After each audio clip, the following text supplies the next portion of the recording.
Hello, Seadogs families, and thank you all for joining us tonight, today, whatever it is, for this most unique open house.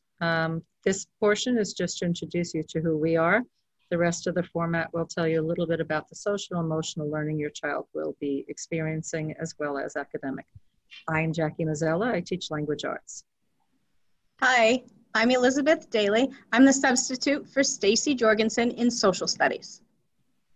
I'm Glenn Penkoff-Lidbeck. I teach science. Ronald Lamel, special education teacher. Hi, I'm Rebecca Haynes. I'm the teaching assistant for the Kiva. And I'm Lauren Ennis, the math teacher. Thank you very much, and we hope you enjoy the rest of the program in front of you. And if you have any questions, please give us an email. Hi again, it's Jackie Mazzella, Language Arts on the Seadogs team. I am going to be working, like most language arts teachers do, on reading, writing, and word work. This year, we'll continue with independent reading at home. Please have your child read for 30 minutes. That is the 6th grade objective for reading daily, Monday through Friday. They have reading logs, and they can comment in those daily, please, and they are due on Mondays. Book groups will start with our adventure unit. That is the genre we're covering. Probably mostly going to be reading Hatchet, depending on whether we're in the hybrid mode or whatever, so that we can make sure that we can continue that throughout. Understanding character development, learning more about plot and literary devices this year. As you know, we've already started our argument writing piece and introduced that with fairy tales. That was a lot of fun, using the fairy tales and getting the kids to demonstrate some bias and support their feelings with text evidence. So this next piece of that will be looking at real research and note-taking with Cornell files. And then we'll get into some narrative later on in the year. Word work should start officially with spelling, as packets will start going home if you haven't already received them. Please make sure that you are working on those, or your child is working on them at home. There will be very limited time to do it in school, and it is really beneficial for them to even spend some time on each of those packets. Grammar, usage, mechanics, all those will be incorporated in our writing units as well. Of course, there's always practice that you can do on Lexia Power Up, No Red Ink, which is the grammar program, and Reading Plus, which has a great comprehension piece that you can always, if your child is looking for something extra to do, we can work on those. So thank you for joining us. Good afternoon, everyone. I'm Lauren Ennis, the math teacher on the Seadogs team. In math this year, we'll be covering a wide range of topics. We started our year so far reviewing order of operations. That has allowed us to review a little bit of the addition, subtraction, multiplication, and division that we went over last year using whole numbers. After we finish up order of operations, we'll be spending some time with our decimal operations and fraction operations. That takes up a good chunk of the school year. We'll be using problem solving to help us practice those skills. We'll be talking about computations and how to best compute with numbers that are decimals and fractions. After that, we'll be spending a little bit of time with positive and negative numbers. Just a brief introduction, really, what a positive and negative number is and how we use them in everyday life. Then we'll be spending a little bit of time doing some algebra. We'll introduce variables, and we'll finish up our year with a little bit of geometry. We'll cover some of the geometry we didn't get to last year, and we'll continue on with the 6th grade geometry, which is volume and surface area. Students should expect to have about 15 to 30 minutes of homework a night on the nights that they're in school. We will be getting back into iReady this year. That will be coming up shortly, so students may have iReady homework or paper homework, depending on what's going on in school. Hello, everyone. This is Elizabeth Daly. I am the long-term substitute for social studies for Stacy Jorgensen while she is out. And in 6th grade, we are starting our curriculum on world cultures.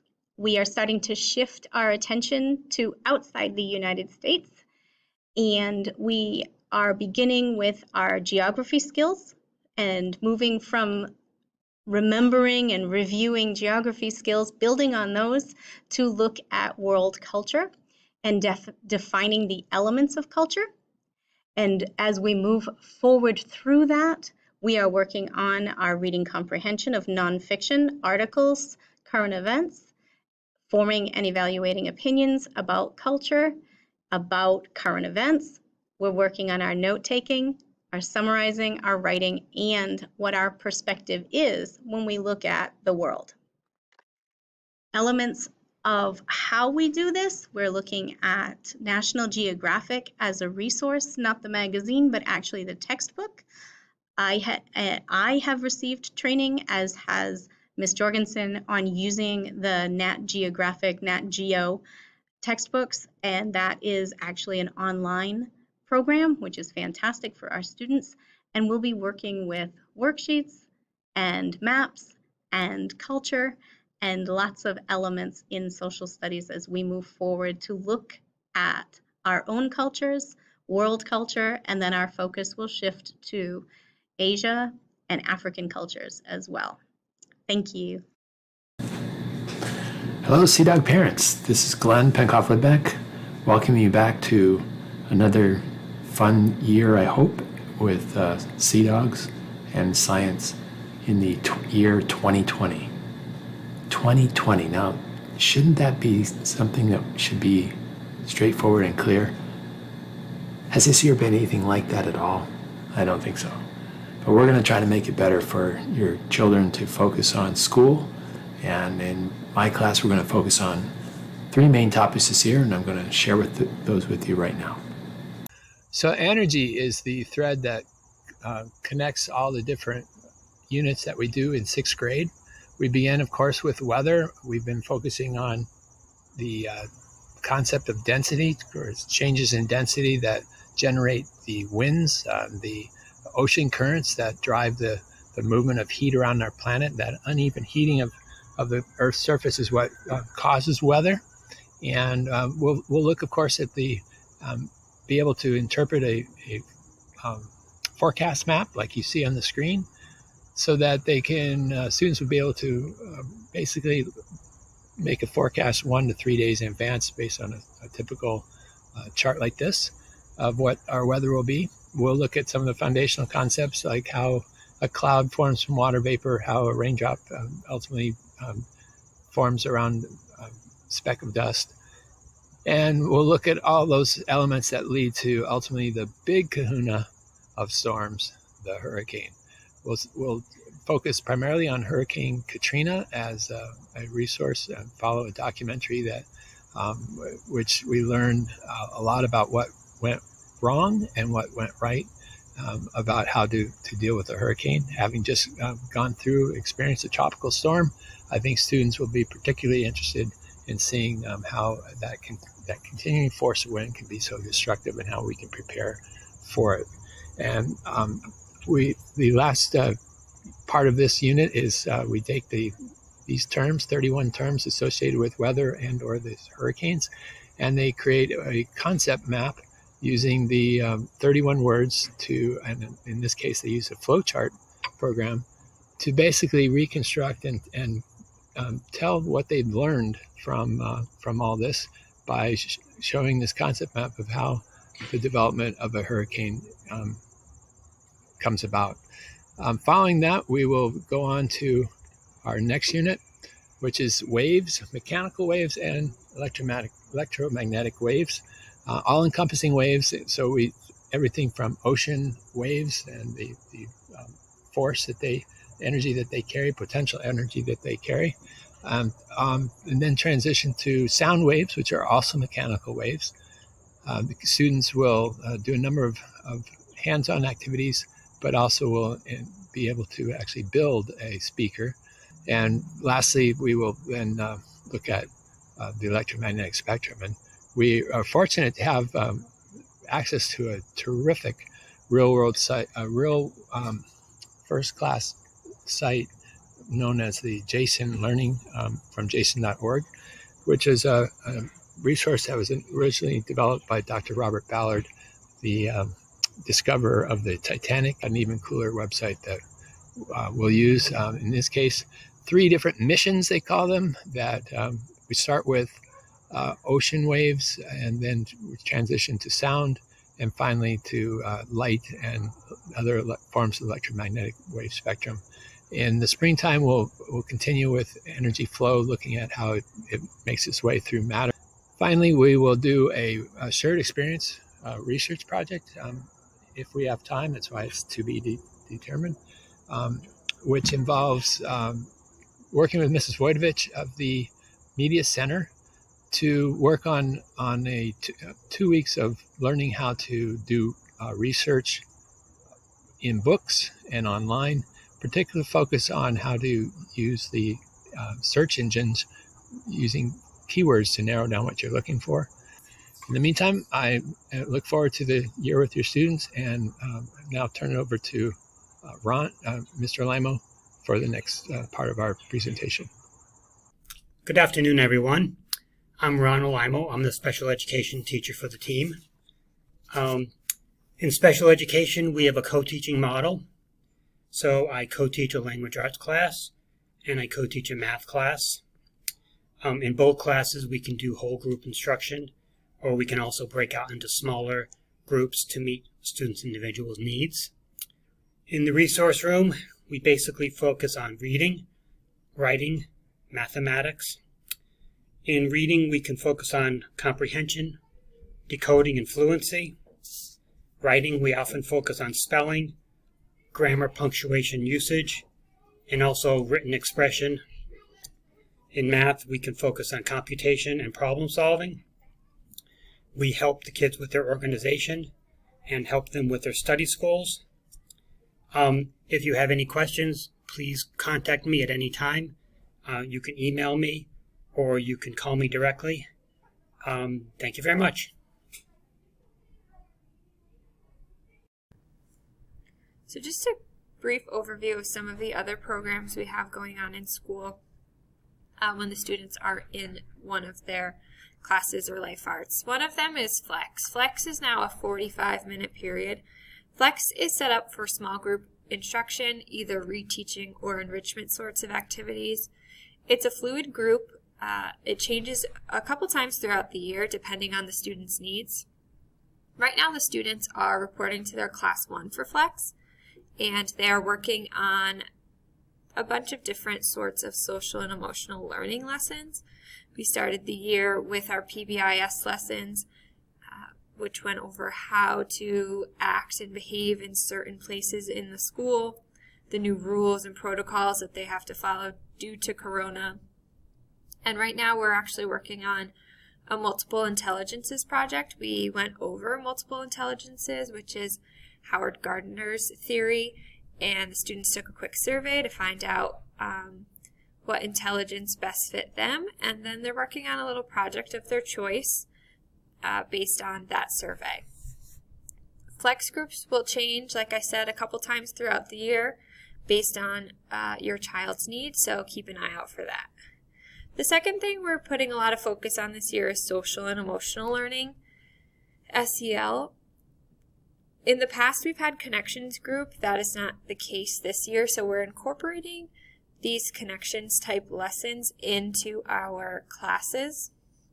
We spent a lot of time at the beginning, the first couple weeks of school, going over these SEL lessons, talking about social and emotional learning with the students, so they're very aware of it.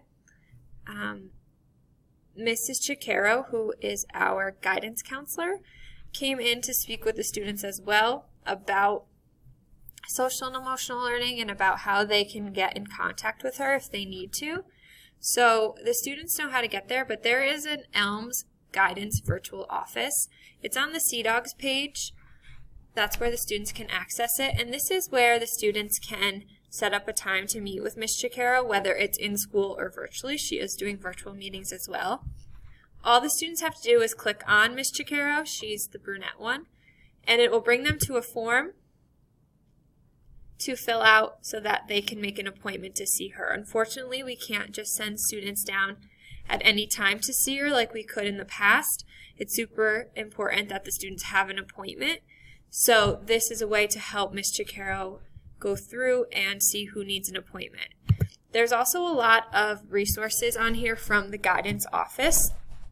One of them that we have spent a lot of time on is the zones of regulation. And that's up here in the top left-hand corner. The zones of regulation is just some language that we're using in school to express how we're feeling on a daily basis. I may ask, or another teacher may ask the students what zone they're in today. You may have heard them talk about this. And they're going to share what zone they're in based on how they're feeling. So there's 4 zones: blue, green, yellow, and red. And each zone has a set of feelings that goes along with it. We want the students to be in the green zone most of the time, and they know that.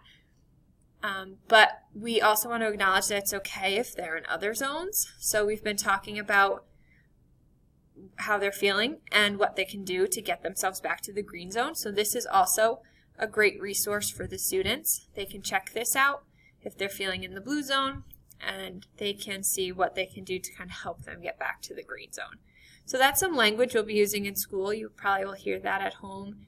You might hear it from us as well, but just the zones of regulation. The last thing is just PBIS, like I mentioned before. Our school motto, to respect yourselves, others, and the environment. At the beginning of the year, we went over each place in the school and talked about how we can show respect for ourselves, others, and the environment in those places.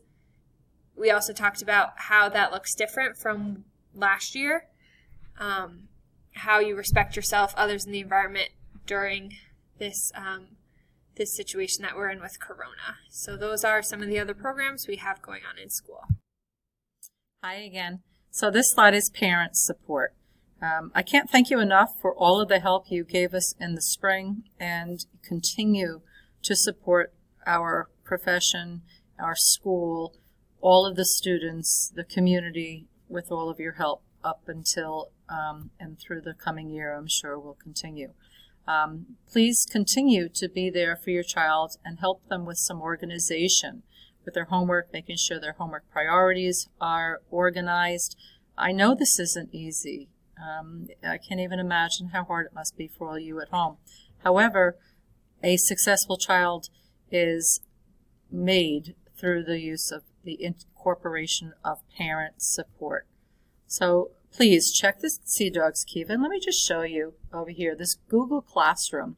Obviously, I know you've all been to the Google Classroom, but it's got some tricks on it that might be helpful for you, and this is something that we all have to deal with multiple Google accounts. Right? So this is my stream. When you open it up, you would see something like that, and I'm going to move it over so you can see all of that. Right? But then when I click on the classwork, you see all the work that needs to be done and the different topics that are here. The thing I really wanted to point out here, obviously these are the things, here's the due dates on them, but they're all put together right here on the Google Calendar. Okay, so your social studies classes, I'm only seeing my LA things, but your social studies classes, LA, science, life arts, are all going to be right here. So if you clicked on something that was due on the 29th, you would be able to see exactly what that assignment was, the directions for it, the hyperlink, and the classes that would be covered under it. Okay, so please check that out, and I'll back out again one more time so that you can see where I got that. Remember, right here, it's the Google Calendar. You can also find that in your waffle, which is right underneath me here. This is your waffle, and it has the calendar here as well as all of those other things.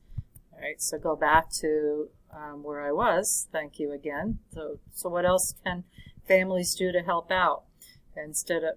In addition to the Google Calendar, I suggest that you visit the eastlyme.org page frequently. On here, you can go over to the schools, and of course we are the middle school. I should have just stopped there. Scroll down, okay, and you will see that there are several things that we can look at here. And let's slide it over. The Library and Media Center is here. Student, parent resources, staff directory, that contacting us. All of those are here, but what I really wanted to show you was the recent news. Okay, so if we look through here, we have lots of videos from Mr. Bitgood on here. Okay, and you could view all of the news, and that will give you some pieces of information on what's happened, going way back with welcome back videos and things like that Mr. Bitgood has put together.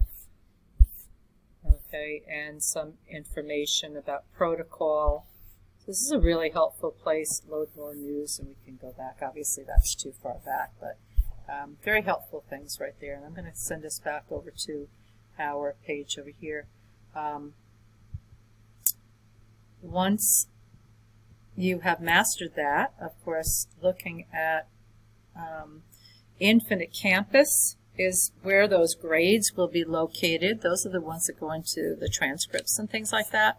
So if you haven't already logged in and gotten yourself into the parent portal, that will be important. There are emails that are sent out from that. You can set up your account yourself. You should have gotten an email from the central office for that if you are new. If you're having trouble, contact Jen Bercelli. This is a hyperlink here. Hopefully still works for you. And then as far as the behaviors, last year we went through the student handbook with the students. We'll go through some of that as we find time, if we can get the Kiva together. But please do that yourself. Review the handbook. You can hyperlink here. There's a signature page if you have not already done that. Please make sure that you can get to that soon. Student-led conferences, this is probably our biggest opportunity for parents and teachers to get together while your child reviews their progress through the year. Unfortunately, because of our current situation, that is a to-be-determined date. That information will be sent home through school or the administration central office. I'm not quite sure. Stay tuned for that. Okay. So just a couple quick notes about attendance and students missing class. So attendance is kind of crazy this year. Parents should check in their child on the days that they are learning at home. So for cohort B students, a parent should check in their child on Monday and Tuesday. For cohort A and virtual Vikings, parents should check in their child on Thursday and Friday. On the other days, the teacher is responsible for attendance. If your student is sick, please notify the office as soon as possible. Either an email to Stacy Watson or a phone call will do. If you are going away or if your child is going to be out of school for an extended period of time, please give the office and the team advance notice so that we can work to put together classwork or homework for the student if you know they're going to be out for a long time. But it's very important that you are communicating absences with the office. Another note about band or orchestra lessons, they're not currently happening. I'm not sure when or if they will be happening, but a child is responsible for the work that they miss in class when they're in school but they're not able to be in class. That also goes for appointments in school, whether they're meeting with the guidance counselor, the social worker, or any sort of other in-school appointment. They're responsible for making up the classwork.